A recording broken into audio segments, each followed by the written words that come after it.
આદિવાસી વિસ્તાર એવા ઉમરપાડા તાલુકામાં અડાણી ફાઉન્ડેશન દ્વારા 15 માર્ચથી 30 માર્ચ દરમિયાન પોષણ પખવાડિયાની ભવ્ય અને અસરકારક ઉજવણી કરવામાં આવી હતી. આ અભિયાનનો મુખ્ય સૂર આદિવાસી સમાજમાં માતા અને બાળકના આરોગ્યમાં ગુણાત્મક સુધારો લાવી કુપોષણ મુક્ત સમાજનું નિર્માણ કરવાનો રહ્યો છે. આ પખવાડિયા દરમિયાન ઉમરપાડાના દુર્ગમ ગામડાઓમાં પરિવાર માર્ગદર્શન, સમૂહ ચર્ચા અને પૌષ્ટિક વાનગીઓના પ્રદર્શન જેવા કાર્યક્રમો યોજાયા હતા.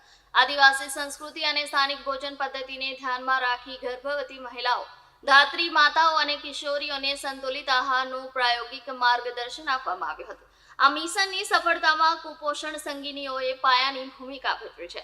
આ તાલીમબદ્ધ મહિલાઓએ ઘરે ઘરે જઈને સરળ આદિવાસી બોલીમાં પોષણ અને સ્વચ્છતાનો સંદેશ પહોંચાડ્યો છે.